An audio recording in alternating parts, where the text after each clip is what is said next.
Welcome to the Terrible Podcast with your hosts from SteelersDepot.com, where you can find all your latest and greatest Steelers news. It's Dave Bryan and Alex Kozora, always lit, talking Steelers. And now, here's Dave and Alex.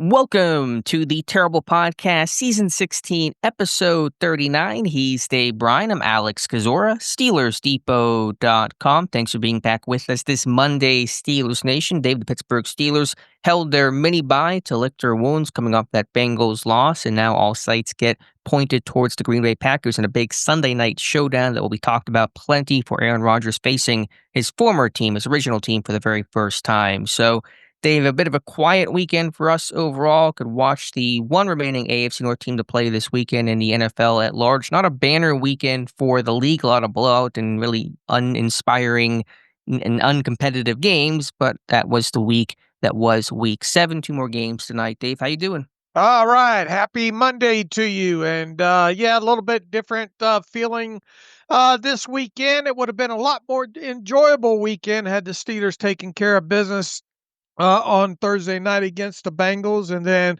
really all we had to do is sit back and watch the Browns game. And boy, they took it to the Dolphins pretty good. And I did get a chance to watch the pretty much all of the Packers versus Cardinals game because the Steelers play the Packers next Sunday night, and that was an interesting game to watch. And obviously, we'll have a lot of thoughts on that. The closer we get to the weekend, we have a beat writer already lined up for the Friday show to help us preview that game on Sunday night. And other than that, I guess today we'll start with a little bit of housekeeping and talking about the division, where things stand in the AFC, and where things stand on the roster, I guess, right now. And our housekeeping, as always, every Monday presented by Touring Plans, our friends and affiliate for a long time with our training camp coverage. Now into our Monday housekeeping. We don't have the usual injuries and inactives that Dave and I covered for the Friday show, but Touring Plans, if you're booking a trip to Disney, to Disneyland, Disney World, Disney Cruise Lines, anything Disney related, check those guys out. Let them be your co-pilot to plan your trip, or restaurant reviews, how to save money on tickets, park attendance times to know when it's most busy and least crowded so you can enjoy your time and not stand in line for 2 hours for a ride, which just sounds terrible. I've seen some videos out there of 80-minute wait times, and so you want to be able to know before you go what's going to be busy and what will not. So been a long time sponsor of Steelers Depot's training camp coverage. Now into our Monday edition of these podcasts, touringplans.com. Go check out Len Testa and tell them Steelers Depot sent you. Dave, look at the AFC North standings. Pittsburgh still on top at 4-2. The Bengals with their win over Pittsburgh, obviously 3-4. The Browns, as you said, getting a big 31-6 win over the Miami Dolphins. Dolphins are just bottoming out here. Cleveland 2-5, and the Ravens on a bye at 1-5. Though a much needed bye for the team to get healthy. Lamar Jackson likely to get back for week number 8. Yeah, and that's the big thing with them is how do they react having Lamar Jackson back in the fold, and obviously they were probably able to lick some of their wounds when it comes to injuries over their bye week here, and this thing is tightened back up, and say what you will, Cleveland's even sort of back in this thing, I guess, if you will, right now, and the Steelers still have games, 2 more obviously against Baltimore, rematch with both Cincinnati and Cleveland here. And the big question about the Steelers right now is really us trying to find out who they are. When you look back at their first 6 games and who they beat and who they lost to and how they won the 4 games and how they lost their 2 games, there are a lot of questions, and you're getting into that meat of the schedule right now where you're playing some pretty good teams. Who thought the Colts would be the top team right now in the AFC at 6-1? And they obviously, before they play the Steelers in Week 9, they'll play the Tennessee Titans. One would think, although any given Sunday, any given whatever day, but they'll probably beat the Tennessee Titans to move to 7-1. They're playing great football with Daniel Jones, and they're getting a nice running game to complement all that. Once again, the Steelers test coming up in these next couple of games, starting Sunday night against the Packers, and really the next 4 games, I think. Packers, Colts, Chargers, Bengals. We're going to find out who this team is because of the quality of opponent. I know the Chargers haven't been all that, but they have dealt with some injuries. They still got a top-notch quarterback in Herbert over there, and the Bengals seem revitalized with Joe Flacco here. So it's time to find out who these Pittsburgh Steelers are, coming off of a disappointing loss against the Bengals in Week 7, Alex.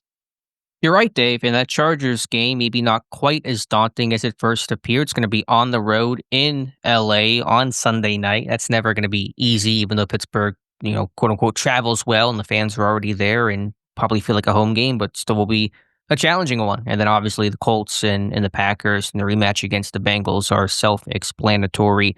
Dave, looking around the quarterback landscape, won't spend too much time on this, but just to wrap a bow on our housekeeping, since it is part of our Monday segment, couple of former Steelers quarterback notes. Justin Fields getting benched in New York. Aaron Glenn finally pulling the plug, at least temporarily, on Fields at halftime of that game yesterday against the Carolina Panthers. Fields continued to struggle, take sacks, and just was unable to move the offense. Tyrod Taylor came in and finished out the game. Wasn't a whole lot better, threw a couple picks, but at least seemed to be a little more aggressive in getting the ball downfield. Then Kenny Pickett making his Las Vegas Raiders debut in that blowout loss to the Kansas City Chiefs. The Raiders were down 31-0. Pickett came in and then promptly fumbled away the very first snap. He finished the game 2-2 for 8 yards. And so just a couple of notes there. It was not exactly a great day for quarterbacks around the NFL yesterday. Yeah, not a great day, especially for former Pittsburgh Steelers quarterbacks. But I did see Josh Dobbs enter the game for a snap or two for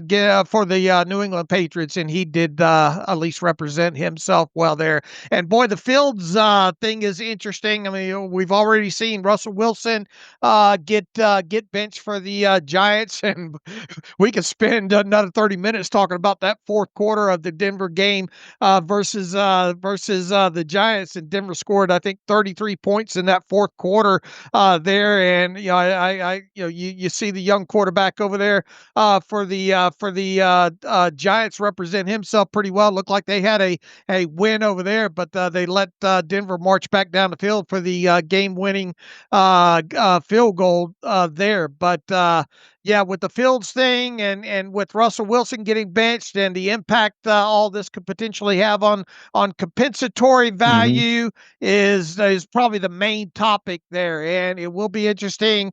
I know Aaron Glenn kind of didn't tip his hand completely as far as who he's going with starting quarterback, but they'll make a decision on that, I guess, this week and he move forward with it. But the fact of the matter is Justin Fields hasn't represented himself overly well, and that Jets team needs to do something to spark things here moving forward, even though they are, for all practical terms, out of it this year. And the other thing kind of related to that is they did sign Justin Fields to a couple of year contract and guarantee money along with it. But at this point, you have to think that the Jets are going to be in the market for a quarterback in the 2026 draft, right? Either that or they're going to have to go out and find another seasoned veteran there. And if they do have to go back into the draft, well, that's another team that if the Steelers were looking for a first round quarterback that could be in competition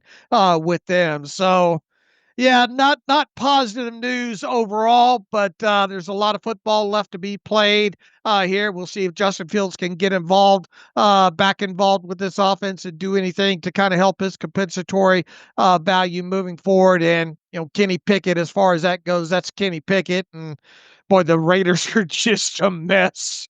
right now as well. So yeah, that's a little bit of a recap as far as what else went on around the NFL over the weekend. Yeah, those comp picks Pittsburgh was hoping to get may not be quite as valuable as they initially thought. Should still get them, should still get one for Russell Wilson, but probably a 6th round pick as opposed to the potentially even best case scenario 3rd rounder they could have gotten. And Fields will have to see. I truly don't think Aaron Glenn knew post game who his quarterback was going to be for week number 8 because there just are no good choices right now. Dave, Did some other did the Steelers get the best out of the most and the best they could out of Justin Fields last season? It certainly does feel like it, right? Absolutely. His time in Pittsburgh was the only time it felt like his career was ascending in a really positive direction, which I think reflects really highly on the organization in Pittsburgh overall. I think you see teams like the Bears and the Jets that still feel like a rudderless ship without a real compass and direction. They struggle to develop quarterbacks. There's a real, I think, correlation and causation there. And then also as credit to guys like Arthur Smith and quarterbacks coach Tom Arth for developing and refining Fields' mechanics and putting him in positions to succeed that other teams that he's been with, like the Jets and like the Bears, have not been able to do. Right. Exactly. Some other news this weekend, although it's not really breaking new ground. NFL Network's Ian Rappaport and a lot of NFL insiders getting some trade previews ready with the trade deadline coming up here November 4th, so just about 2 weeks away. Rappaport reporting Pittsburgh is in the market for a receiver, and although I don't know if this was part of the sourcing and reporting, it was right next to it, so I assume it's based on some informed background information. The Steelers looking for speed at receiver opposite DK Metcalf, which struck me a little curious. Pittsburgh has plenty of speed at receiver opposite DK Metcalf and Calvin Austin, Roman Wilson, Scotty Miller. So I'm not sure what speed on top of speed is accomplishing, but Pittsburgh in the market for a receiver, according to Rappaport and other NFL insiders. Yeah, and I guess still a lot of eyes are going to be on over there with the Raiders and what happens. But as you pointed out, there's another wide receiver over there in Las Vegas that not a lot of people are talking about, right?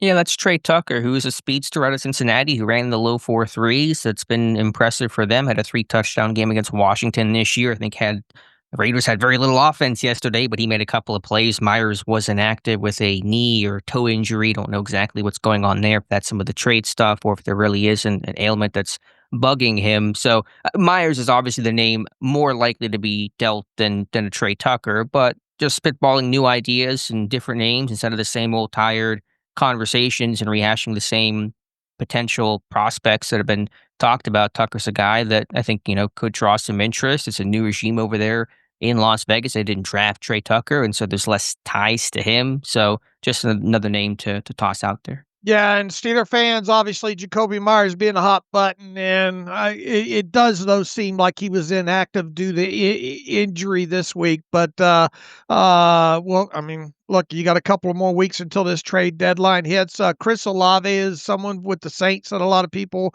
have tried to connect the dots with maybe the Steelers being interested in. But, boy, he had a good game for the Saints yesterday. I think a couple of touchdowns, couple of nice catches in that. So I would imagine the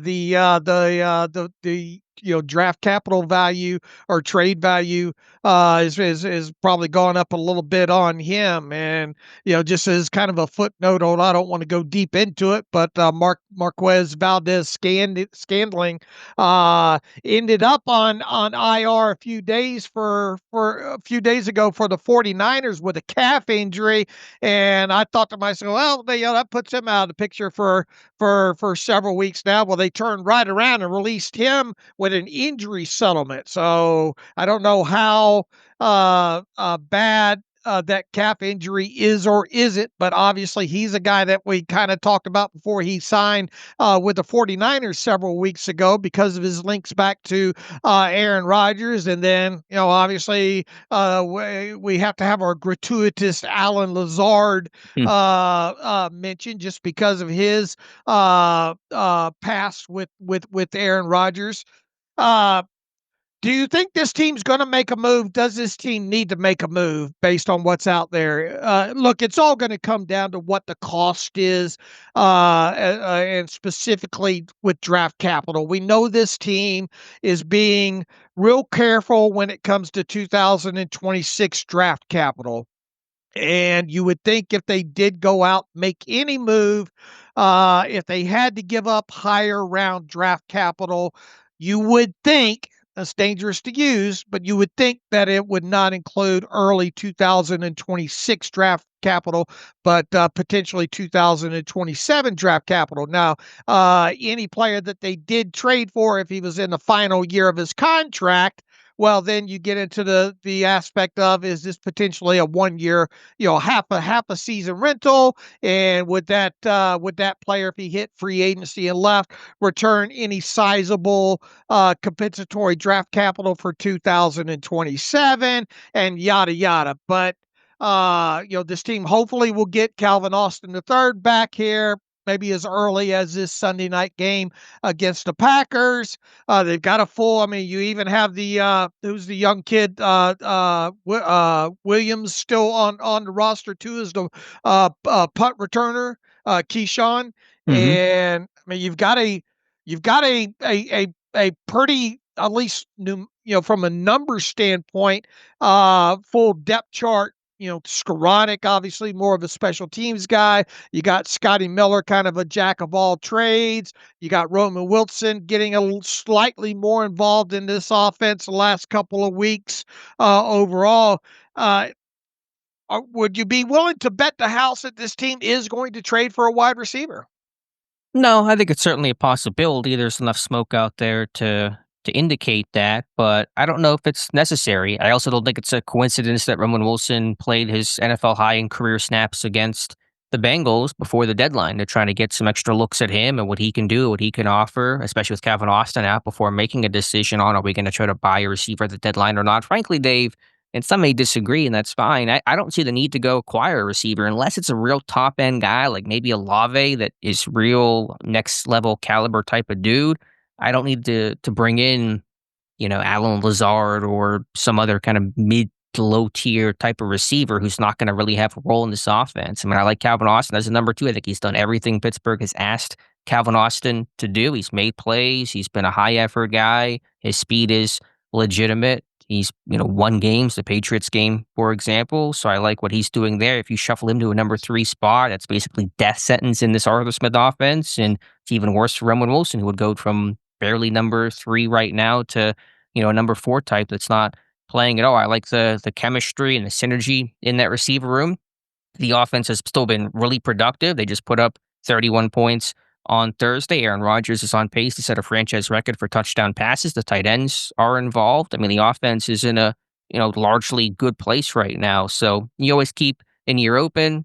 Pittsburgh certainly still could look to trade, but then trying to get that guy on the moving train. We saw the issues with Mike Williams last year. I like what Austin has done. I don't really see the compelling need to go out there and get a receiver. I think it's not going to be as fruitful as some others think it would be. Yeah, like I said a couple of shows ago, that if you're going to go get one, go get one. Go get one that can really impact and be a legitimate number two and a legitimate complement to DK Metcalf. The thing that you don't want to see is just a repeat of a mud throw up against the wall, if you will, like Mike Williams was. And it take couple of weeks to even get him on the moving train, and even after you do that, you barely use a guy like that. So assuming this team can stay healthy at the wide receiver position through the next couple of games up until right before the trade deadline,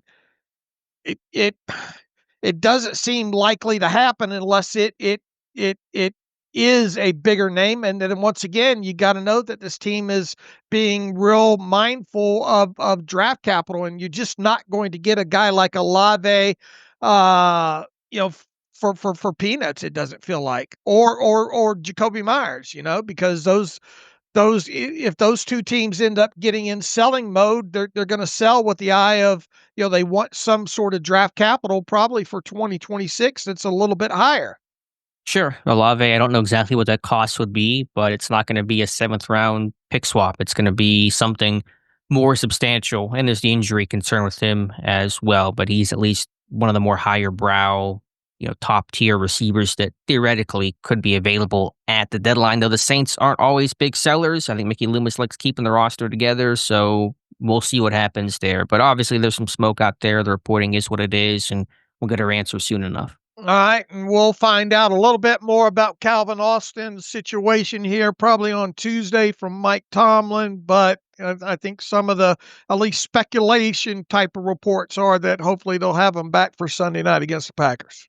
That would be a big boost to this offense. Also, should have mentioned, as I always forget, top of the show, Dave and I have a live stream tonight at at 7 p.m. Eastern time until 8 p.m. on my YouTube channel. We pushed it back from this past Monday because of that short week to the Thursday game to have some more time to dedicate to the live stream for tonight. So join Dave and myself. We'll answer your Steelers questions and recap this Bengals loss. But Dave, let's continue talking about this game from Thursday. We had the mini bye for ourselves to dive into the All-22 to really sink our teeth into it. So do you want to start here with the good or the bad? And by the good, I mean the offense. The bad, I mean the defense. Which side of the ball do you want to start dissecting first?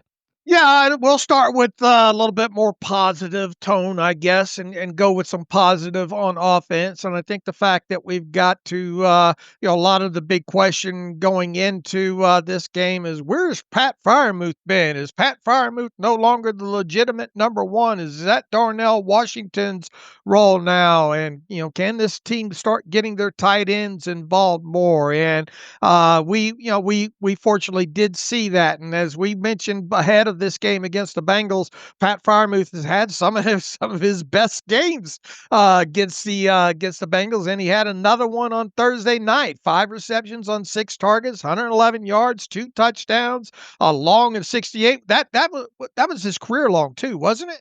Had to Oh, be. it's got to be. I don't know what else would even be longer than that. I'll double check, but it had to have been. Yeah, then you had Johnny Smith get involved with 3 receptions, 28 yards, and a touchdown.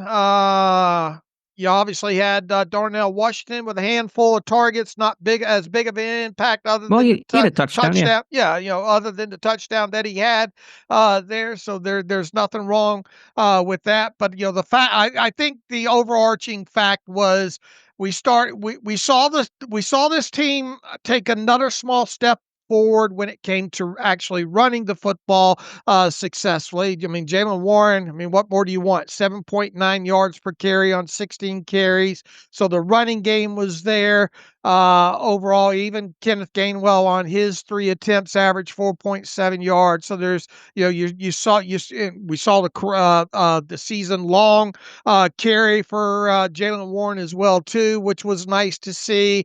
So the running game took a step in the right direction, and then we saw this team use heavy personnel groupings and be able to pass within that, and not only within that, but while behind as well too. So I think, and without obviously having Calvin Austin on the field, so there were a lot of positives from that. Aaron Rodgers seemed to move real well and extend plays out of the pocket. Couple of real highlight kind of vintage Aaron Rodgers plays, if you will. We saw one of the big things about this offense through the first going into the game against the Bengals was the yards after the catch aspect, and the Pat Freiermuth one alone helped add to that total once again. This team on third down was 7 of 10. There's nothing wrong with that. The total net yards was nearly 400.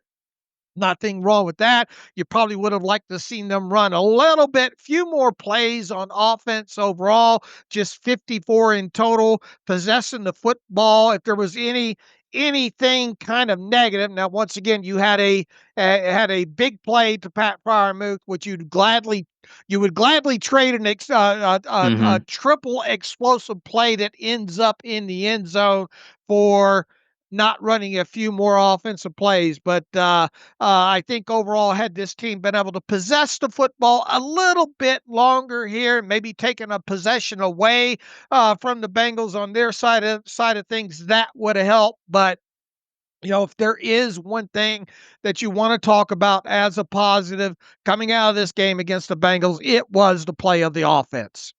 Absolutely, no question about that. And by the way, that was Fryermuth's longest catch of his NFL career. His previous long was 57 yards in 2022. The offense, Dave, was super impressive, and that's obvious and evident enough based on the 31 points. But even digging into the tape, I thought his offense was really firing on largely all cylinders. Now, the turnovers were unfortunate, and Rodgers threw a bad ball in the first. I didn't even love the decision on the second, even though that didn't necessarily create the interception. This fade ball to Metcalf against this too high shell, a really tight window. Just didn't like the process there from Rodgers. But not that you can hand wave those plays aside, but just looking past that for a moment, the rest of the offense was fantastic. I thought the offensive line was maybe its best performance of the season, both in the run game and pass protection. Yes, the Bengals were without Trey Hendrickson, and their pass rush was really muted, but the offensive line did a great job to strain and effort and finish some of these scramble drills. And it's kind of felt like the old days of blocking for Ben when he would scramble around. The O-line would know they can't give up. The play's not over. We have to kind of run through the tape, and they did. I thought the play calling was really good, a good mix of run and pass. I mean, maybe some could argue they got away from the run a little bit in the middle of the game, but I didn't see it really as overly egregious, or I think it's all kind of nitpicking. I love the touchdown to Darnell Washington. What a fun call from Arthur Smith. You got DK Metcalf fast enough flat from a fullback position. You got Kenneth Gainwell split out. You got Washington kind of on this, hide, almost leak play where he kind of gets some, I think Roger said post game, try to make yourself small, which is tough to do for Washington, but act like you're in a block and then just kind of leak out and sit down. And just a really good call. I mean, Pittsburgh's red zone offense is, let's see what the updated numbers are after the Sunday slate of games. They're fourth right now, which is an amazing number for a team that has been bad in the red zone for many, many years, basically every single season since 2019. And so I think Arthur Smith really in his bag offensively, especially down there in the red zone. Frymuth, a really good game, even as a blocker. He got after it. I thought Say Malu did a really nice job as a run blocker.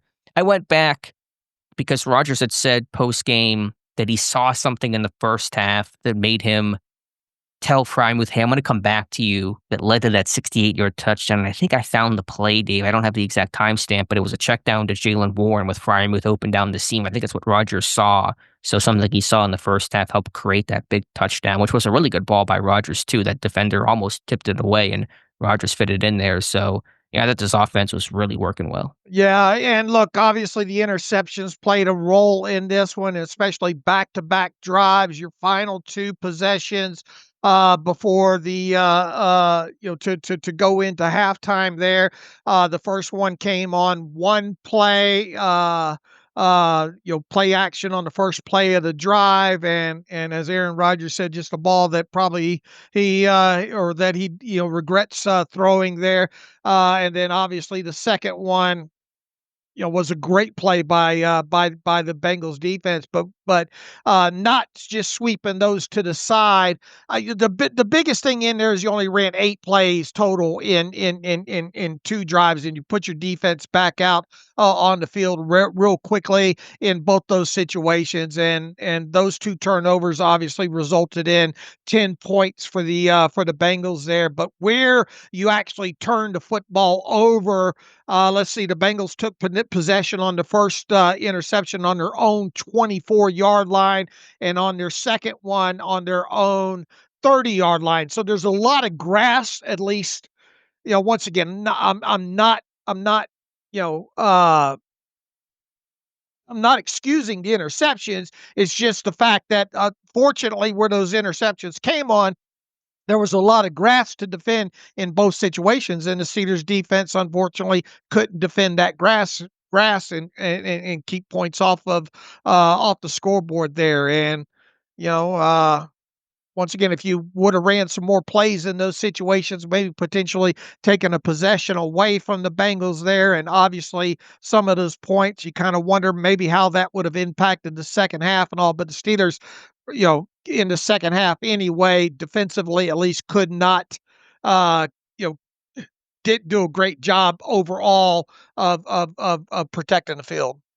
Yeah, the imbalance in the snap count is certainly a growing and more alarming trend, and there's a lot of reasons for that. I think that's a team stat where either it's some of the good, like you said, you got these one play or short play touchdowns, the 80-yarder to Metcalf, the 68-yarder to Frymouth, a couple plays into that drive. Also comes from turnovers, comes from lack of third down success on both offensively extending drives and the defense getting stops. But the bottom line is Pittsburgh is 30th in offensive plays per game at about 54, and dead last in opposing plays in terms of the opponent having the most number of plays against Pittsburgh's defense at 69.3, according to teamrankings.com, a really handy website. So that's a trend that can't continue, especially for how veteran and the elder statesman nature of this defense that is going to get tired out if this continues. And we're no longer in the small sample size world of the season. Pittsburgh is 6 games in. It's not just 2 or 3 games where one game can skew the numbers. This is consistently happening. Pittsburgh has not won the snap count battle in any game this season. They've lost a time of possession battle in all but one game this season. That was the Browns game, I believe. So this is a trend that must get corrected. Yeah, look, they ran 23 total plays on offense in the second half. The Steelers did, and the last 2 obviously were end of game situation there, with one of those being the end of game Hail Mary there, whereas the Bengals ran just 22 plays in their first 2 possessions of the second half. And then in totality, 23, 31, 31 and 14, 45 in the second half. So they nearly doubled the plays run in the second half compared to what the Steelers ran. Right, and that's been a trend that's just been really discouraging. And on a short week, especially for Pittsburgh, to have those, even though Pittsburgh got to rest some of their starters for that Browns game that we talked about, it's still tough to play all those snaps there on a short week. And the defense certainly felt like it wilted in a lot of ways. Not to excuse their performance because of that. They simply were not good from the very first snap. Or, I mean, the first drive was okay, but you get my point. They really, it wasn't because they were tired is the sole reason why they crumbled in this game, but it's not helping. Man, when they came out to a 10-0 lead, I thought, okay, they're gonna take care of business. They're gonna do what they're supposed to do. But obviously, the game flow went a lot different after the almost immediately after the Steelers, first time that they turned the football over. Right. Just some other thoughts here. Offensively, Jalen Warren continues to run hard. Again, the offensive line, I thought Malu had maybe his best game of the season. He looked really strong. Fautanu, Broderick Jones held up well. One, and this is the most minor in the grand scheme of things. The curtains are on fire, but the whole house is on fire kind of thing. On the Hail Mary, they only sent 4 receivers downfield. They kept Gainwell in to pass protect. I would rather have another eligible out there downfield to try to be there for the Hail Mary, because at that point you have 4 receivers against, I think it was 7 in coverage, and so it's 4 on 7, and one of which of your receivers is Jonnu Smith, who's the back guy trying to play the tip in case it's tipped behind him. So you only have three receivers trying to make a play on the ball at the initial landing point. I'd rather have another guy out there to make it 7 on 5 and give me a little better chance. Obviously, the odds of catching a Hail Mary, even given Aaron Rodgers' track record of success, is really small, but just one very minor footnote: don't keep the back in on that Hail Mary. And maybe instead of putting him in the game, put a little bit taller guy out there. Yeah, just another receiver I'd put out there. That's my plan. I maybe that was because of the protection. They were sliding to the left there. It was very intentional. Rodgers spinning around to get set up, and so they wanted the backside help on that play. Maybe that's the reason why, but just something I noticed on that final play. Yeah, it would have been a miracle either way, but maybe you helped your miracle chances. Yeah, just that little bit. All right, Dave, that's the positives. Any other offensive thoughts?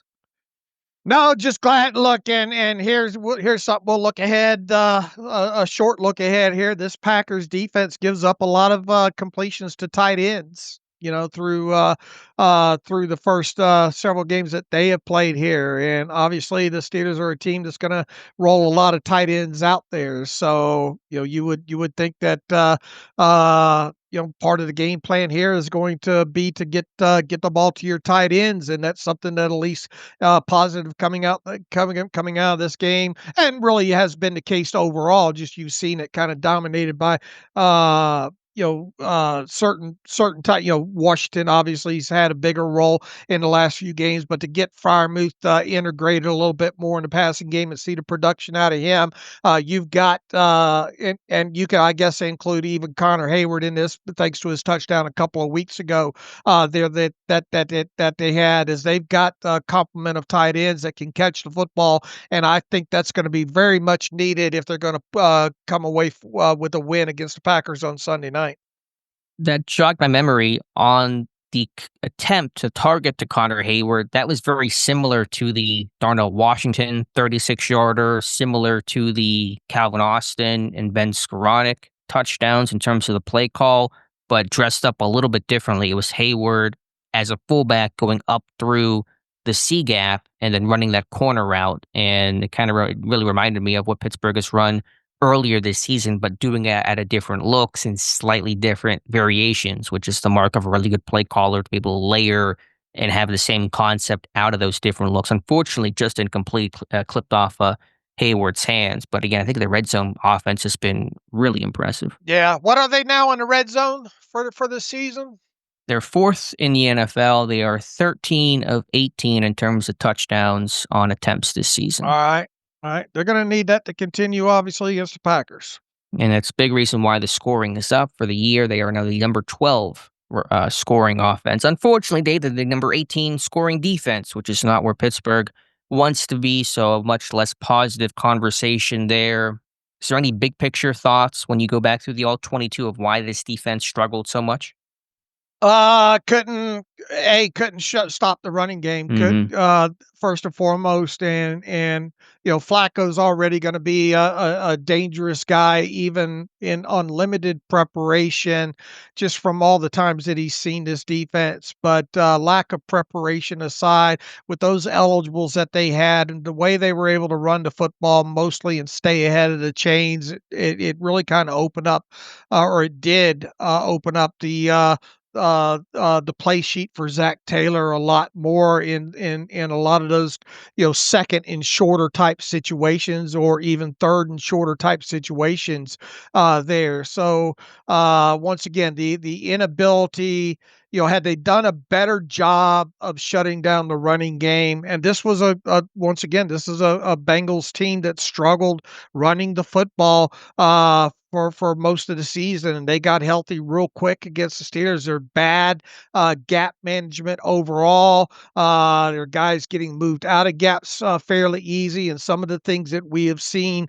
a few times earlier on in this season when it came to the Steelers running game showed up again on tape there. And if you one of the big keys I thought going into this was, man, you got to put Joe Flacco in some third and long situations and make him make some plays. Now, he did make a couple of those in this game, but there wasn't enough situationally, I didn't think, where they kind of closed the playbook and were able to get Joe Flacco to have to hold on to the football. Flacco did a good job overall of getting the ball out, and especially in some of those shorter second and third down type situations there. The Steelers were real staticky, I thought, again, on defense, even though they did jumble up kind of their calls and what they tried to do versus man versus zone type situations there. I just think situationally the Steelers did not help themselves, and it started with the inability to stop the run. And obviously got gashed kind of early on in this thing by a couple of the longer Chase Brown runs, which at the time were his almost back-to-back longest runs of the season there. And you already got the onus of having to defend against two great wide receivers in Jamar Chase and T. Higgins, and you're making those guys become even more weapons by not shutting down the run game. That's where it starts, and we can talk about Flacco and Chase and Higgins and the secondary issues, of which there were many, but it is fundamental to stopping the run, and that's honestly what bothers me the most from this game, even more so than the pass game issues, which is not acceptable, but it does start up front. Pittsburgh can stop the run. That's how they build the rest of their defense, their pass rush, their takeaways, their third down success, the havoc they're capable of creating. And for a Bengals team to be not just struggling, but historically bad, the worst in the NFL by far, entering this game without really any semblance of success.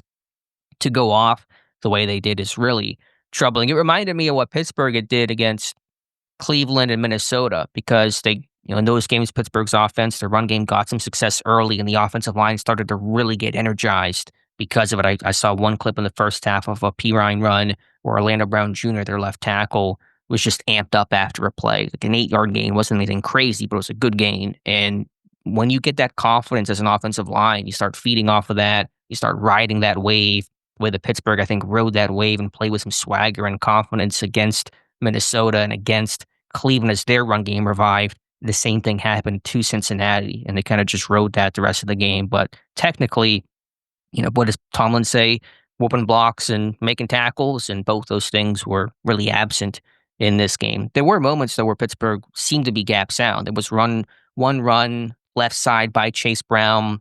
Pittsburgh's one gapping, and Keanu Benton can't get down his gap enough, and Wyatt Black gets displaced that widen the hole, and that kind of stuff just can't happen. So, I think there were some technical problems of not getting off of blocks or not doing your job, being in your gap, but also just some of those missed tackles as well. Yeah, and once again, we talked about this on the Friday show with one game complete in the NFL and looking at Joe Flacco's time to throw time. And I threw out there, I'm not sure how the rest of the weekend's going to go here, but probably a pretty good chance that Joe Flacco winds up having the quickest time to throw time in the NFL for week 7. Now, we still got 2 games to go on Monday night here, but as of the time we're recording this, with those 2 games left to go, Flacco has the second quickest time to throw time in week 7 so far. Only Patrick Mahomes, surprise, has a quicker time to throw time, and he didn't even play he played what, 3 quarters? 3 quarters. Yeah. 3 quarters. Now, he did attempt, I think, 35 passes in there, but Joe Flacco, for 47 attempts in that game against the Steelers, 2.44 according to Next Gen Stats time to throw time. So the fact that, that's just more evidence there that they were mostly ahead of the chains, mostly due to either quick passes on first down or successful runs on first down. And, that played into, and you heard TJ Watt, talk after the game that the ball was out quickly, and that's the best elixir against this Steelers defense and the pass rushers and all, as an opposing quarterback getting the football out, not being in second and long and third and long situations here. So once again, we have 2 games to go, and that's 4 quarterbacks obviously playing, but odds are pretty good that Joe Flacco is going to end week 7 with the second quickest time to throw time in the NFL, and it's hard to not look at that as part of the reason why the Steelers weren't able to get after Joe Flacco, why there weren't any splash plays overall. And as we've seen, this Steeler defense thrives off of splash plays. Agreed. And I read about this morning, Dave, and I know Joe Clark wrote about it over the weekend. Pittsburgh on October 1st, Terrell Austin vowed that, quote, "we are not going to limit Nick Herbig." And what did they do against the Bengals, Dave? They limited Nick Herbig. And I have some of the stats in the article this morning, sticky to top of the page, of the Bengals' 52 dropbacks, including penalties. Herbig played 22 snaps. Herbig rushed the passer just 19 times. Of the Bengals' 22 fourth-quarter snaps, Herbig played only 6, and on the Bengals' game-winning drive with that field goal, Herbig did not see the field once. Pittsburgh did not use their Bronco 3 outside linebacker package to begin that drive, and so that's not just a Terrell Austin thing. I just used that because that's the really relevant quote that stuck out to me and is in my head as I wrote the article. It's a Tomlin thing, it's an assistant coach thing, it's a personnel thing, but regardless, Pittsburgh's intent has been, let's go play Herbig, and his snaps have still been severely curtailed. Now, walking that line and getting all those guys work is, I think, easier said than done. I compare it in the article to the Justin Fields package last year of, let's go play Fields, get our guys on the field, and there's value in that, and they should, but doing that is a little bit harder than just saying that in terms of situationally how you divvy up snaps and use personnel groupings and the complications to come along with that. But, a guy like Herbig with his impact, and he still was pretty impactful in this game in terms of some of the pressures that he had, did not see the field enough. Yeah, when you look at his, arguably the best as far as a win rate and a pressure per snap rate. He's been your best so far. And look, I mean, I'm not taking anything away from Alex Highsmith and all. I mean, but he's still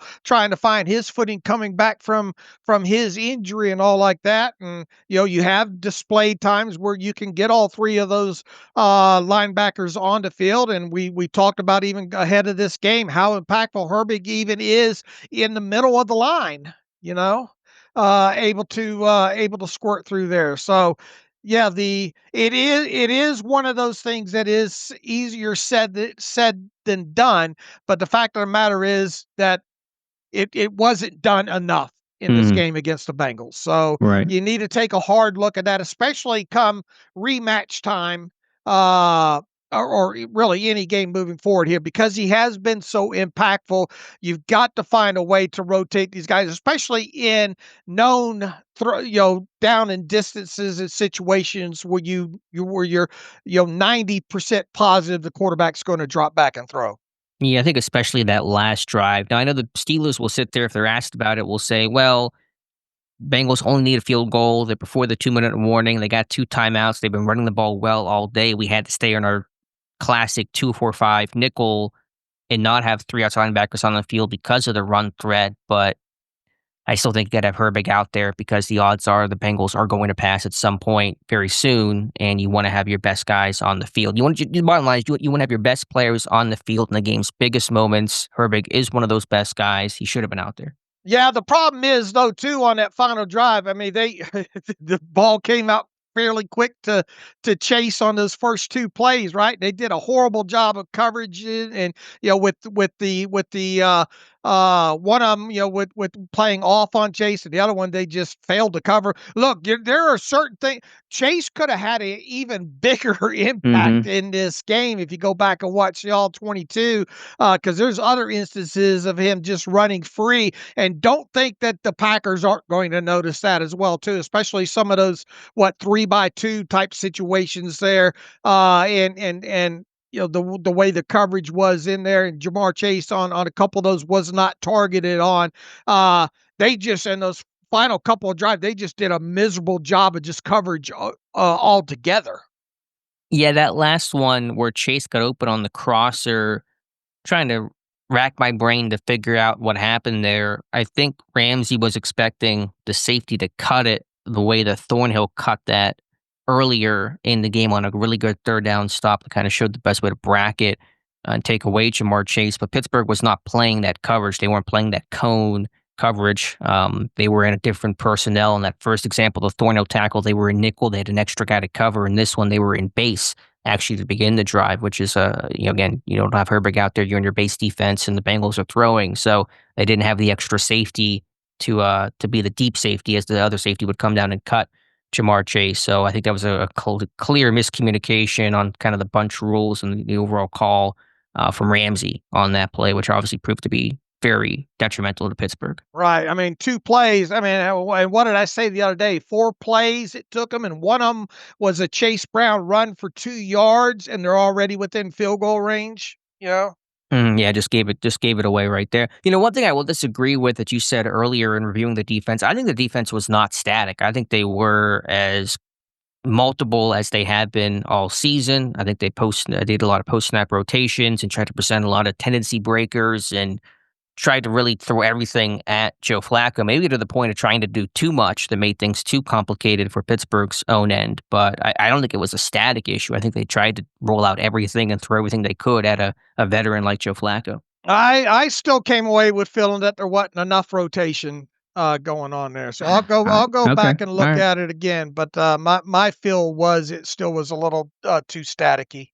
I mean, they played every coverage that you could play. I mean, they played some coverages they don't play. On that deep ball to Yosebas that Slay couldn't run with. I mean, they're doubling Higgins and Chase on that play. They're bringing down both safeties to double and bracket. They did that on the goal line on an incompletion on 3rd and goal from Flacco. I mean, they rolled out some specialty coverages you don't typically see from this defense, and rightfully so, when you're facing some of these high caliber receivers. But I think the lack of speed at corner was shown in this game. An older secondary on a short week with maybe some tired legs out there. Ramsey's still probably dealing with that hamstring injury to some degree because these corners, Slay and Ramsey really struggled to open up and run.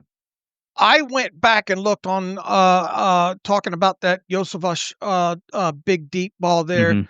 I went back, tried to go through all the pass plays to see if there was anything there that tipped Joe Flacco, because I mean it almost looks like, and it was probably one of the ones where he probably did hold the ball a little bit longer than he did most of the game there. But when Yep. I tried to look for kind of a setup there to, and what I'm getting at there, it feels like Joe knew that that might be open for him on, and that was the play where they did bracket both those guys up underneath there in Chase and Higgins there. I was just trying to see if there was anything that tipped that off in earlier plays, because Joe looked pretty damn decisive that he was going to go down a bit, or was that just Joe recognizing it? Throughout the, from the snap of the football. Well, I think when he saw both safeties jump down, he knew that post was going to be open. I forget, did the 3rd and goal incompletion from Flacco happen before or after that completion to Slay? I don't know the timeline on that. That was the other time Pittsburgh ran a similar, if not the exact same coverage. I want to say the 3rd and goal happened after that completion to I might have been Yosibas. looking more middle. I was looking more middle of the field stuff probably, but perhaps that might have been a tell there. But I mean, that was a key, obviously, play of the game there, for sure. And it just looked like Joe knew, you know, ball placement, and even though you have to hold the football a little bit, Joe seemed pretty confident that that's where he was going to go with the football. Yeah, I think it was just the post-snap look of those safeties coming down and jumping Higgins and Chase on the shallower routes and realizing he's got one-on-one with no safety up over the top, and he's got a track star, a big guy, and Yosibas against Slay, and that was the matchup that he liked there. So I don't know if there was a tell. I think he just saw it. But I mean, if they can run with that, if they can cover that for a half second longer, TJ Watt has won that rush, and he hit Flacco on the play, but Flacco got the ball off just in time. So what a difference between a pressure or a sack or whatever, something that doesn't let the ball out the way that it did versus, Flacco completing that one to Yosivas. What do you come in on Darius Slay? What are your thoughts on him? Obviously a tough game against Cincinnati. Is there anything to be done there, or do you just chalk it up as a bad game and move on? He's definitely on the backside of his career, and he can't run in those type situations there. So you do have to wonder if you might want to look at a little bit more Brandon Eccles. I think potentially, and Slay's been dinged up here and there in some of these Mhm. games as well too, right? Yeah, he's always, we kind of joke, he's the Dante Jackson of this year. He's always in and out of the game twice a game for 3 or 4 snaps, had a rib issue in this one. But I think certainly for a guy like him, short week on the road against the speed the Bengals have at 34 years old is tough for him to do there. And some of the tackling was not maybe quite as sharp as it had been.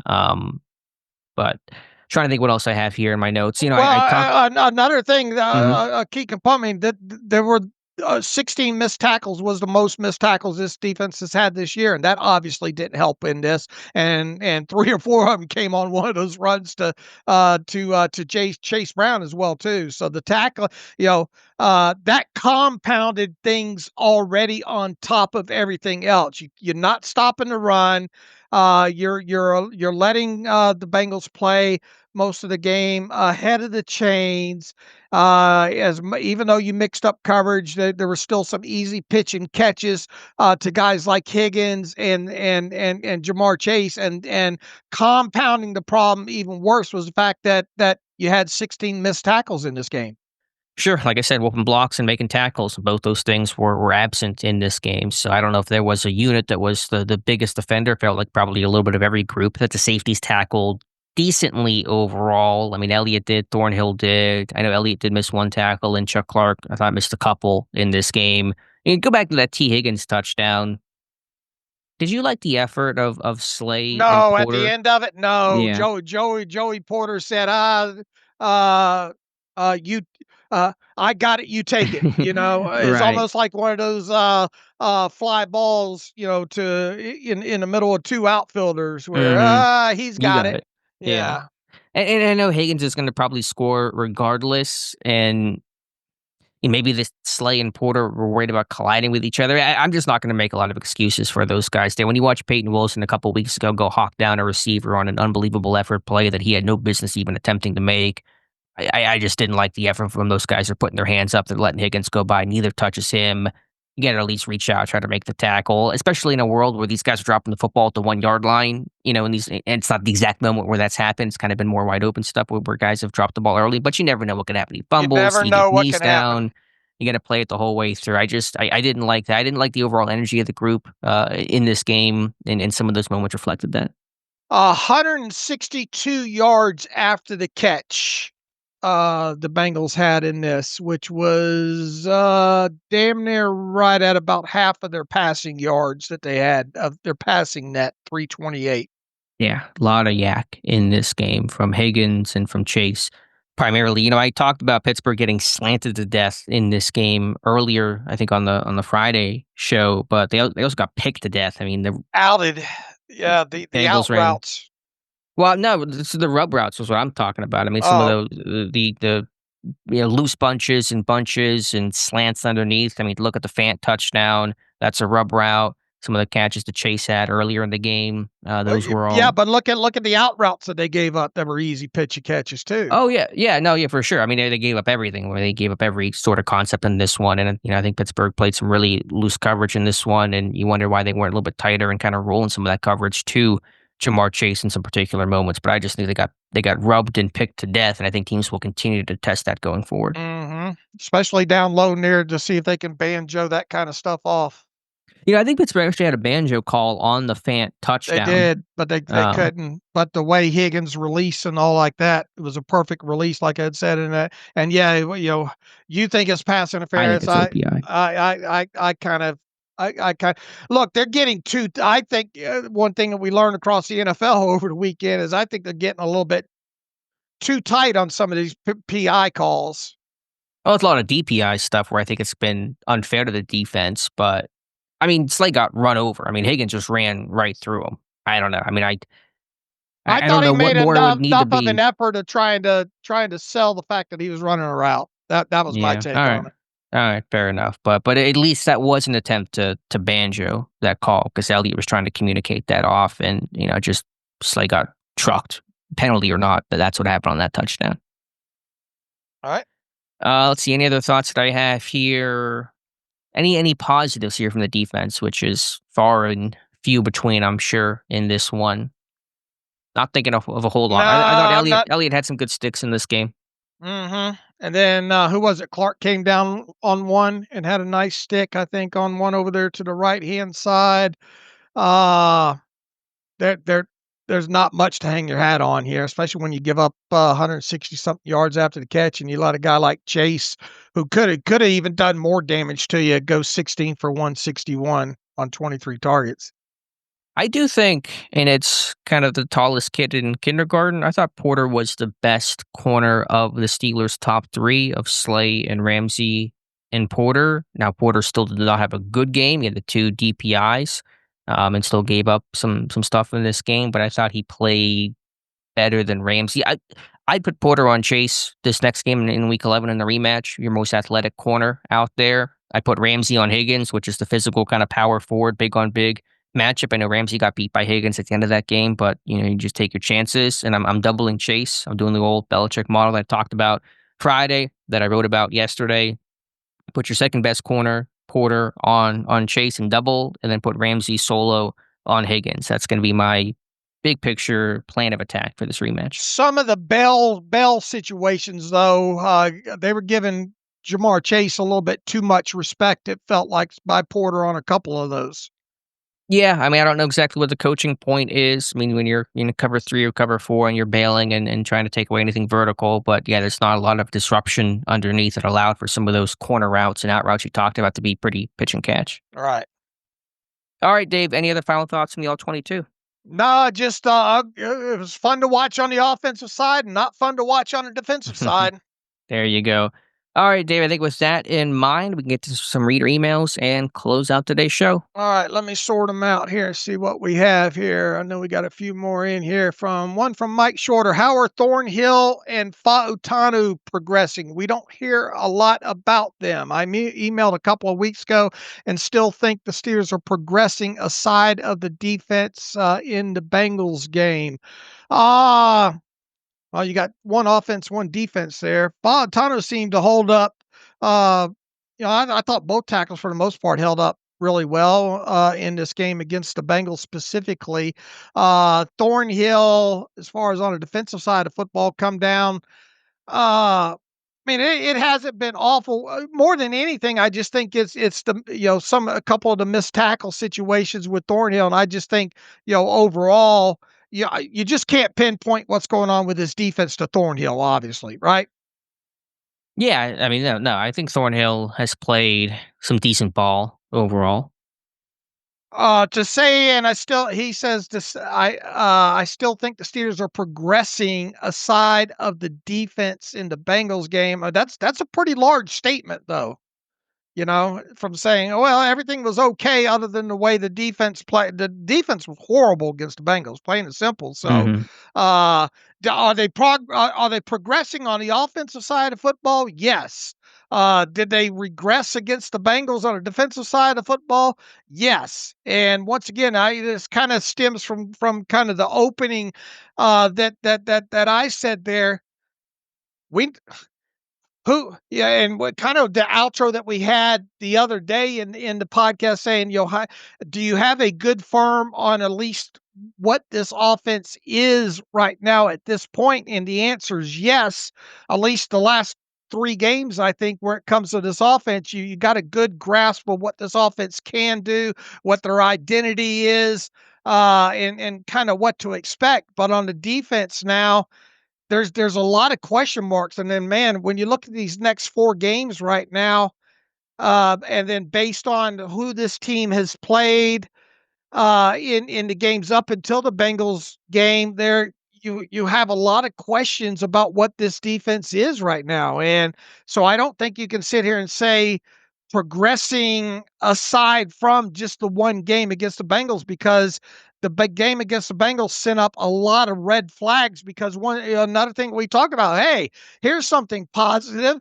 We get the defense back with all these, kind of the first really true game or second true game that you have with this defense with all these guys that you were looking forward to seeing play on a defensive side of football, and coming off of a good performance against the week before there, and you just didn't get a good performance out of this defense. I mean, the story will be written, and you got some really good tests coming up in Green Bay and Indianapolis. The Bengals rematch in Week 11, and the Chargers still won't be easy either against Justin Herbert. So you got some quality offenses and quarterbacks you're about to face. So I think regardless of where you come in on the defense, there was progression until the Bengals game. But as you said, Dave, the Bengals game was a lot of alarm bells there.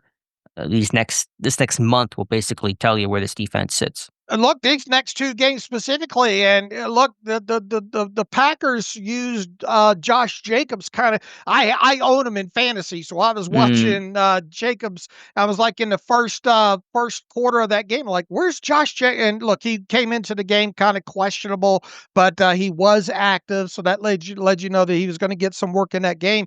They were kind of really judicious with how they used Josh Jacobs in that game. But I'll tell you this: when Josh Jacobs was on the field, you damn sure knew it within that. So they were able to get him out of that game with kind of a reduced role, if you will. But the fact of the matter was, when Jacobs was in that game, you knew it overall. So that's a component of that offense that you got to be really mindful of going into this game Sunday night against the Packers. And then not only that, they've got a talented group of wide receivers. And obviously, look, you go back to that last time that the Steelers saw Jordan Love and the Packers. It wasn't Jordan Love's best game, but right after that, if you go back and just look at the games from that point forward, that's when Jordan Love really came on at later on in that 2023 season. It was almost like a line in the sand moment where Jordan Love really started playing, good overall. Was right after that game against the Packers, the last time the Steelers played them. And then, obviously Josh Jacobs is a component of this now.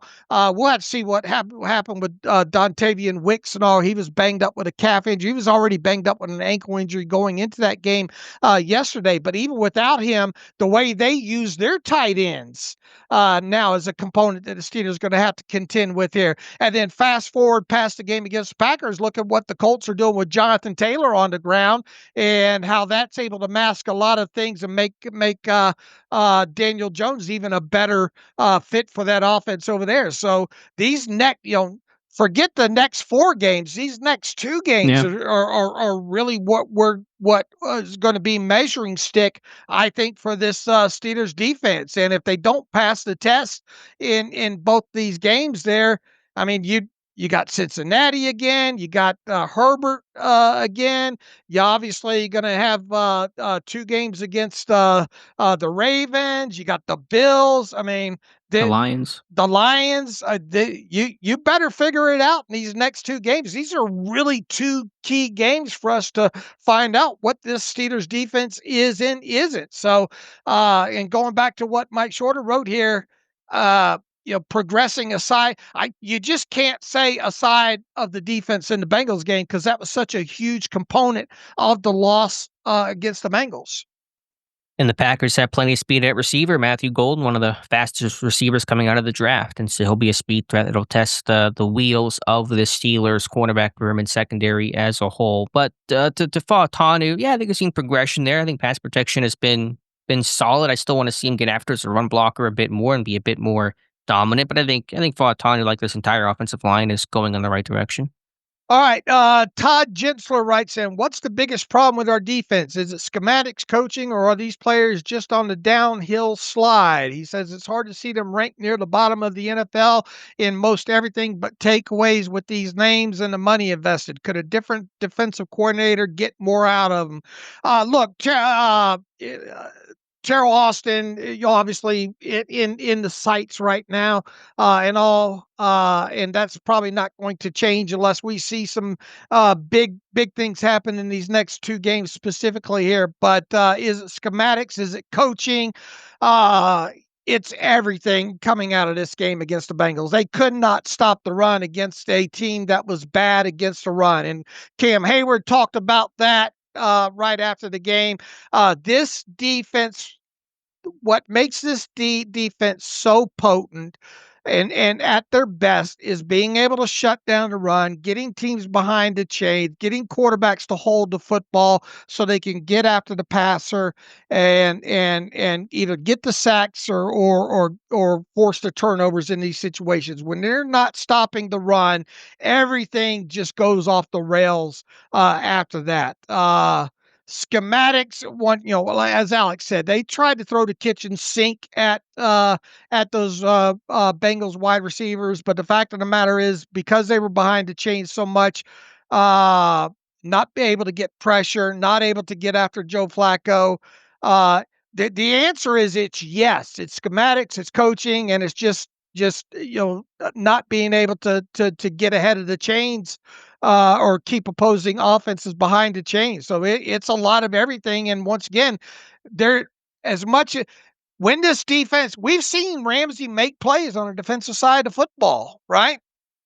Yeah, there's still been some good from this defense throughout this season, and they were rounding into form prior to the Bengals game. Obviously, took a big step back then. But I think where the defense starts, and you're right, Dave, it's everything. It's not just the one thing. It's coaching, it's schematics, it's personnel, it's individual play execution of that plan. But stopping the run is just first and foremost. Pittsburgh can't stop the run. They're going to struggle. They struggled early in the season defensively. They struggled in the Bengals game. They couldn't stop the run. Now, why couldn't they stop the run? A lot of it's in the weeds of being able to hold the point of attack and getting off of blocks and making tackles and just kind of some of the fundamental stuff. So, I mean, that's kind of just a broad-based answer to it, but it all comes back to stopping the run. And as bad as the pass defense was, and as much as Flacco carved them up, which was unacceptable, The run defense to me was the more alarming thing because I think we kind of knew, okay, Flacco's in. He's going to make some plays with his arm. They had a good second half against Green Bay where Flacco got into a groove, tried to bring them back into that one. You had no thought that the Bengals were going to have just a banner day running the football with Pittsburgh coming off a really good game stopping the run against Cleveland. Right. And that is a really disheartening thing to see. Right. So the biggest problem with this defense, at least coming out of this Bengals game, was the inability to stop a team that had trouble running the football. That's the primary takeaway here, and everything stemmed off of that because they stayed ahead of the chains. And then look, obviously they didn't do a good job in covering Chase and Higgins from that point forward. But they also because they were in much more ahead of the chain situations, Flacco was able to get the ball out. And anytime this team faces offenses that they're able to get the ball out, stay on schedule, that's notoriously when the Steelers defense struggles. You got it. All right. Let's see here. Jim Bendis, just curious, how many draft picks have teams traded to get Kenny Pickett's services? A lot. How many draft picks have been traded? Yeah. In other words, what have teams invested in getting Kenny Pickett from other teams? I'd have to look. I mean, because the Eagles and Steelers deal had a couple, I think, of day 3 picks in there, and I forget the minutia for some of the other ones. But he's been traded 3 times. It's probably been 4 picks swap back. In order to get Kenny Pickett. I think there were 2 in that Eagles deal and maybe 1 in the other deals have taken place. So yeah, it's been a lot of movement for Kenny Pickett for sure. All right, this one from Jay. Dave and Alex, ever since the Steelers traded Pickens, the talk is about what wide receiver the Steelers could trade for. He says, I think getting a running back like Breece Hall is more important than getting a wide receiver. He says, I think Warren could be a lead running back, but I doubt his durability to hold up through the season. Despite playing well against the Pats, I don't think Gainwell is much more than a third down back and someone that will get what is blocked, but no more. Thoughts on what it would take to get a back like Hall? Thanks, guys. Jay. Look, Jay, we'll see about the durability and all. Jay, the Steelers running backs situation is the furthest thing away from the problem that the Steelers have right now, especially in the last few games with this offense here.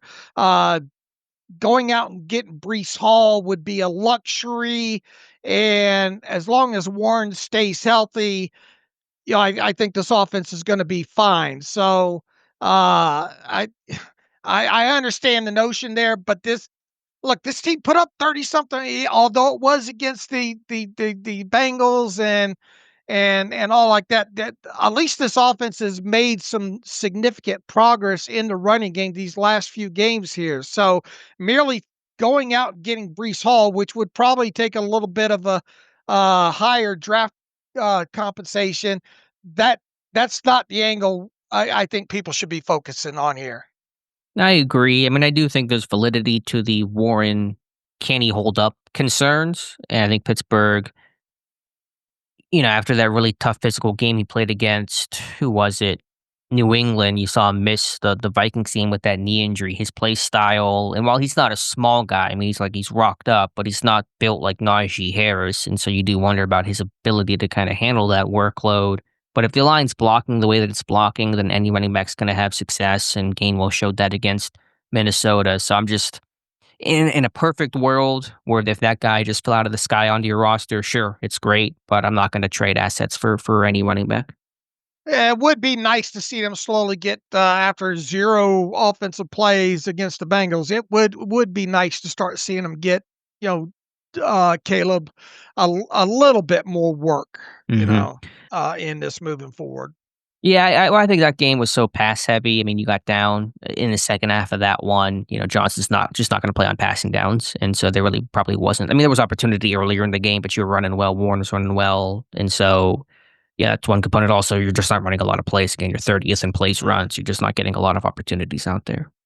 Bill Ewan says, we are back on the fire Tomlin and the Steelers suck portion of the season, and obviously it took me a few days to get over this loss, but I'm back. He says the Steelers played the worst defense they possibly could. Didn't matter what scheme or personnel they put out there, they got cooked. Even with that, they almost won. Even the offense that crushed it contributed to this loss. That first pick was one of the worst decisions and throws, still almost won. Flacco played a perfect game. He could not have played any better, and they almost won. So my point is that there are things to be concerned about, but it isn't doom and gloom. The next 3 weeks will determine everything. So my question is, in your minds, how likely is it that Patrick Queen, Ramsey, Slay, Porter, Harmon, Cam, and all three outside linebackers play that bad in the same game? If they don't, then they will be back on track to end the playoff drought. Well, Bill, I think the most important or most notable thing that you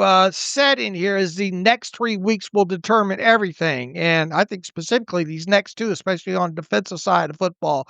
The other aspect of what you had to say was, yeah, I mean, the Steelers, as bad as things went in this game against the Bengals, they threw their defense out there for one last stop to win the game with the lead in this game, and they couldn't do it. But you know what they call almost winning, Alex? Losing. Losing, and that's the takeaway here. And yeah, look, there are a lot of good things that have happened with this defense so far this season. And yes, the offense is moving in the right direction.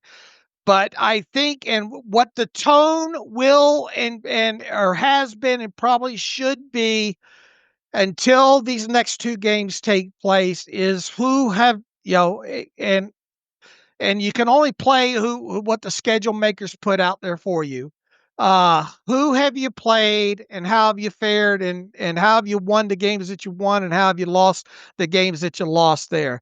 And I do think, though, that we're in the measuring stick portion now of the season for the Steelers to find out who they are on both sides of the football. Because if you look, how did they give up what they gave up to the Jets? I mean, they won the game, and that's all that matters there.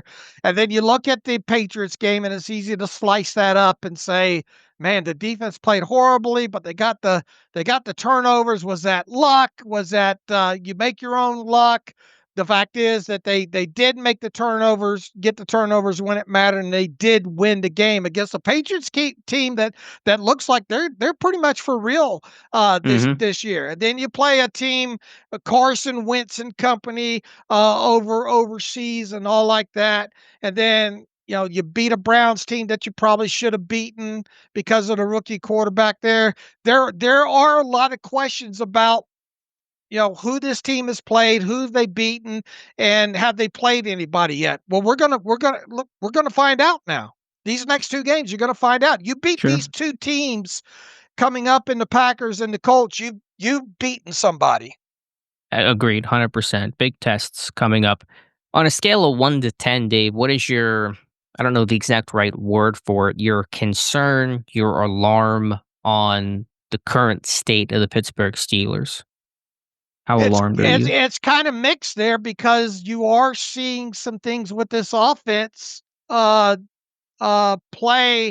the way that maybe you'd hope to, and even without Calvin Austin and using the tight ends and playing from behind that they did, even albeit against a defense that was suspect in the Bengals there. So part of me is like, yeah, all right. I'm liking what I see from this offense. It's moving in the right direction, running the football, getting better on a weekly basis. And then you flip over to the other side, and you can't let a team like that, like the Bengals, that have had the problems that they've had running the football, run on you the way that they did. And that made a task even that was going to be tough because of the eligibles that they had in Chase Brown and Higgins. That made it even much more tougher. And then now you're looking ahead to these teams like the Packers and Jacobs and Jonathan Taylor and the Colts that rely on that running game being able to help their third down situation there.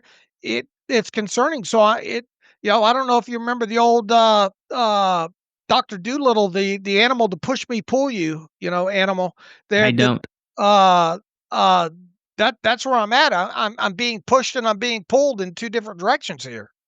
So like a 5? Do you think if you had to put a number on it, in the Yeah, middle I is mean, kinda where you're at? I'm really interested to see what happens in these next two games. So I feel like I can have a better grasp on Mhm. who the 2025 Steelers really are.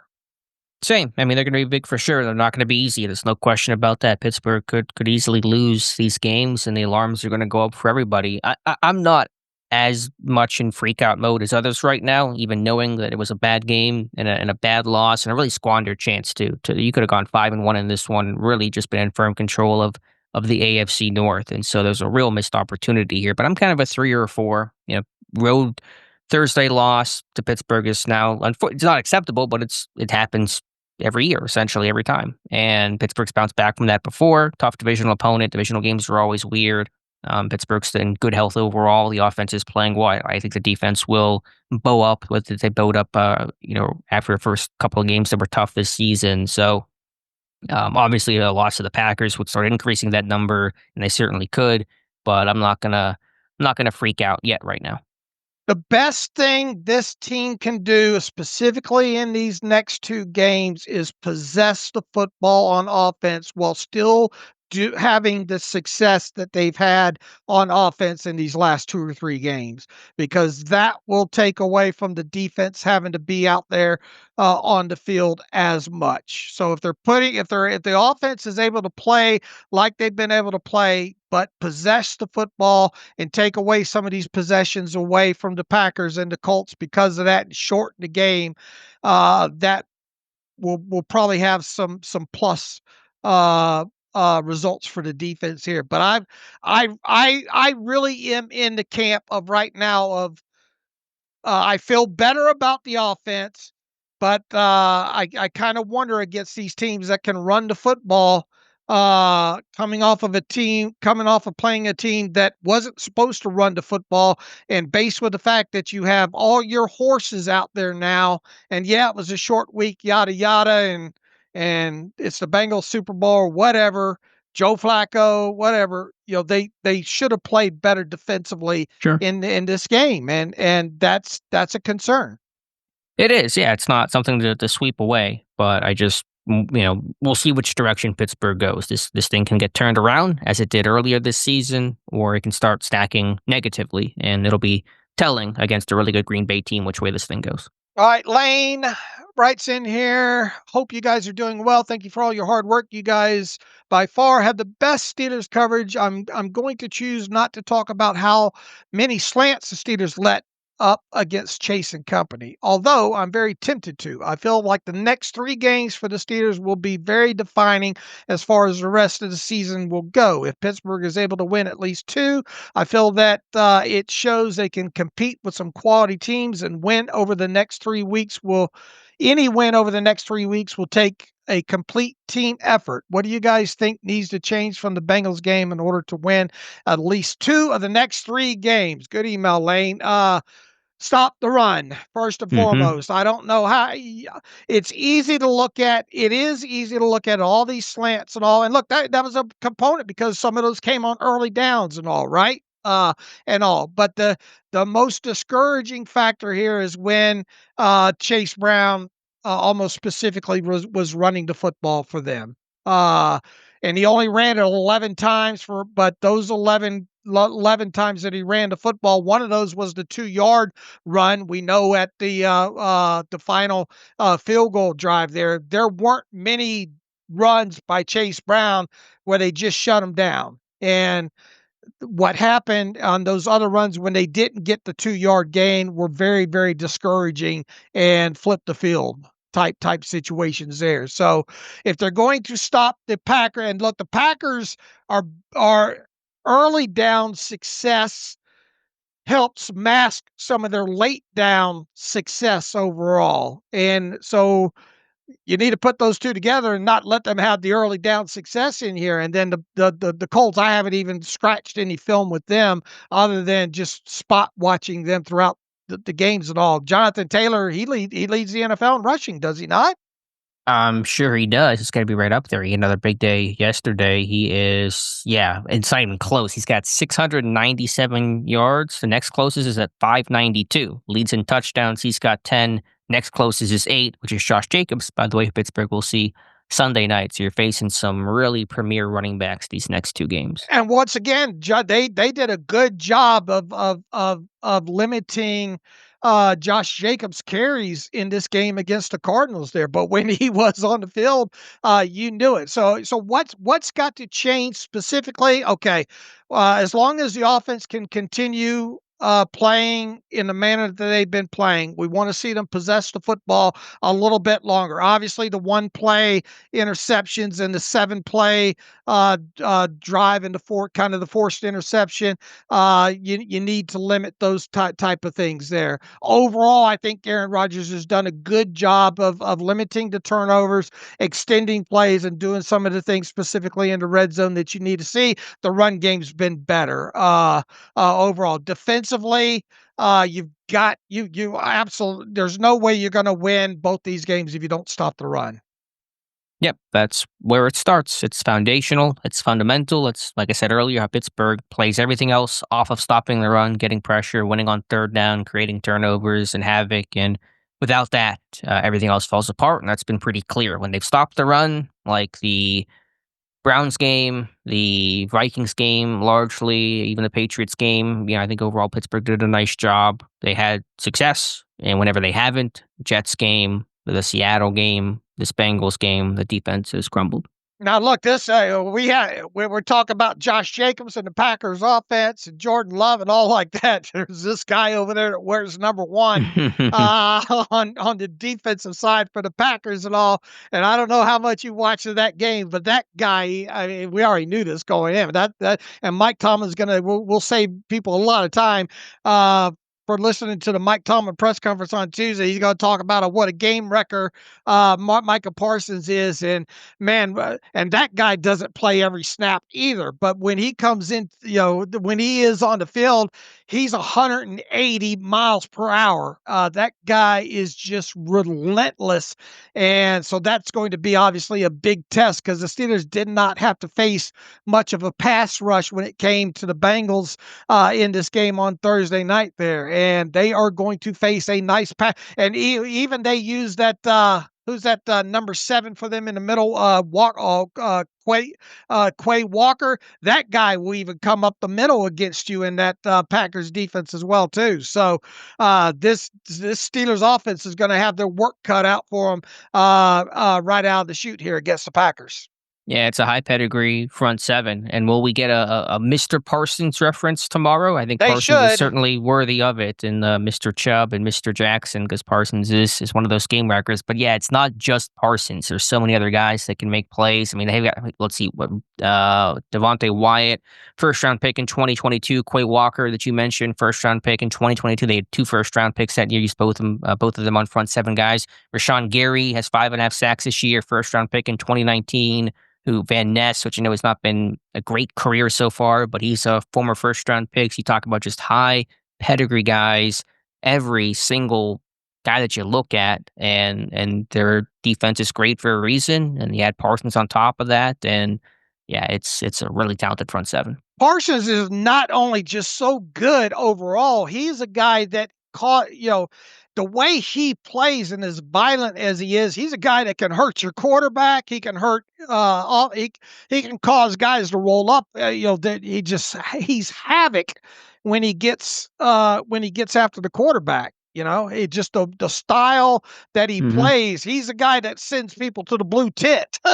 Yeah, yeah, he does. And the concern is because it starts there. You have to put 2-3 guys on him. That now singles up Gary on somebody else one-on-one. So you get all these singles on guys that can really benefit from that and rush the passer one-on-one, and Gary and Wyatt and others. And so that's the additional concern. It's not if it was just Parsons like it was. A Hendrickson, even though Hendrickson did not play in this game, you take your attention to Hendrickson and you feel good about everything else. But, you take away Parsons, those other guys can still get you too. Yeah, indeed. All right, one last one from Jordan Pearsall here. How well Aaron Rodgers is playing, if we were to commit early to playing an if he were to commit to playing another season, would you consider passing on a first-round quarterback and one more year taking an elite corner prospect in the first round? And one, he says, Slay looks like this is his last decent year. He just can't run anymore. You're not going to get an argument from Alex or I there. Ramsey looks like he's a better fit at a slot corner type safety role. Yeah, I could definitely I could subscribe to that. He says number 3, that leaves you with JPJ and an unknown Corey Trice maybe. There. He says this is kind of whited out here. Brandon Eccles signs again. This would give you another year to look at. Will Howard as well too. Look, we're far away from knowing what Aaron Rodgers' intentions or what the prospects of that being. If he continues playing the way he's playing, at least on the offensive side of football, and having the production that he's having and not making some of these bad interceptions and all, is it plausible that this team gets into the playoffs somehow and wins a playoff game or two? Is it plausible to say Aaron Rodgers says, hey, one more run? I think that's plausible, but would the Steelers say, yeah, we're good with it as well too? So it goes a lot deeper than just Aaron Rodgers maybe deciding he wants to play one more game. Would the Steelers want to make one more ride with him? And then that obviously parlays into. Here's the thing about this quarterback class. There are a couple of guys that look to be true bona fide first round guys, but of all there was a lot of buzz heading into this season that, man, there's going to be, it depends on who you listen to or whatnot, 6 or 7 first round guys. And it just does not maybe seem like there's that many, at least at this point, from what I've seen, that many guys, look, Arch Manning's not going to come out. Drew Aller, that guy just doesn't seem like it's going to pass the mustard there. And broke his ankle. Yeah. Fernando looks like the real deal. Ty Simpson at Alabama looks like the real deal. The USC quarterback potentially. We're still halfway through this thing, so we're way out in front of our skis there. But I will say this: if Aaron Rodgers continues playing like he's playing, and this team gets into the playoffs and wins a game or two, even though Aaron Rodgers came out back and said, "Yeah, this is probably going to be my last year," I could see it maybe not being his last year. Sure. We'll just have to see. I mean, there's so many layers to that Rodgers situation, and a lot of I think Pittsburgh will welcome him back, at least if things continue where they're at now. Obviously, if things go sideways, that will shift, I'm sure. But I think they would welcome him back for one more season if he would like to come back. But it's not just about can he play, it's does he want to play? Does he want to put his body through it? He marches to his own beat, and so he's hard to predict. So we'll just wait and see on that. But yeah, I mean, I think even if Rodgers does come back, Pittsburgh will still certainly scour the landscape pretty heavily for a first-round quarterback. Now, will they take one? Are they guaranteed to grab one? No, may not be somebody there. The class may not support it, whatever the case is. But I think they'll do their homework because Rodgers is obviously still not a long-term option. Rodgers has surprised a lot of people, has he not? Oh, I think so. I think with his play and with his demeanor, too. Remember how many hands were wrung about, oh, my God, Arthur Smith and Aaron Rodgers, how can these guys exist? And they're going to just be at each other's throats. And no, they've just gotten along like peaches and cream. I mean, they have been fantastic, really good for each other. Rodgers has been a great teammate, made very little waves in the media. I know things can always change, but no, I mean, Rodgers has, I think, exceeded all expectations. Maybe I wonder if he's exceeded the team's expectations, or this is kind of what they thought they were going to get. I would love to pick their brains about that. And I like his fiery aspect with his teammates on the field when they screw up as well, too. That's something that we haven't really seen out of a Steelers quarterback in quite some time. Yes, but if they start losing, then the media will start to hate that kind of stuff. Those things are always results-based. It's like Baker Mayfield had said this a couple weeks ago. Whenever he was doing this stuff in Cleveland, oh, he's immature, he's not a good teammate, he's disrespectful. Now he does it in Tampa Bay when he's winning. Oh, he's a dog, he's fiery, we love the attitude. It's all just outcome-oriented. So if Rodgers struggles or if the team goes on a losing streak, those things will get criticized. a lot, and that's just kind of what you sign up for playing quarterback. Right, but it's not like that hadn't been Aaron Rodgers' MO in the past when guys make mistakes on the field. Oh, sure. He's always been aware of his emotions on his sleeve kind of a guy. I'm just saying in the way that they're perceived and the way that the media talks about them is all about, does your team win or lose, and are you playing well individually? Well, and look, I mean, he said about that first interception that he threw too. He's willing to take blame too in his situations. Sure, sure. And I've seen him get mad at himself for missing balls. I mean, I certainly, one of the other questions, besides the Arthur Smith dynamic was, does this guy have a fire? Does he care? Is he going to tune out? Is he just doing this just for some legacy thing, a revenge thing? The other question was, does he still want to play, truly want to play? You're contemplating retirement, or you're already checked out. And I'm not seeing that one bit. This guy's fiery. He's into it. He's having a lot of fun, too. I mean, obviously, the losses stuff, but I think he's got a spark back where he's getting to enjoy football. And he had a couple of tough years. The last year in Green Bay, you think missed the playoffs. You go to New York, you tear your Achilles. That's physically, mentally draining, emotionally draining. The Jets the next year, 5-win season. Everybody gets fired. Your head coach, your GM, it's a disaster. The Jets yeet you out in a hurry. And now he's in Pittsburgh having a ton of fun. And that's I think he probably feels that even more knowing what he's gone through the past 2 years, 2 really tough years in New York, probably makes him appreciate what's happening in Pittsburgh all the more. I tell you, he has a lot better chance of talking about during his Hall of Fame speech about his 1 or plus years in Pittsburgh than he does even mentioning his time with the Jets.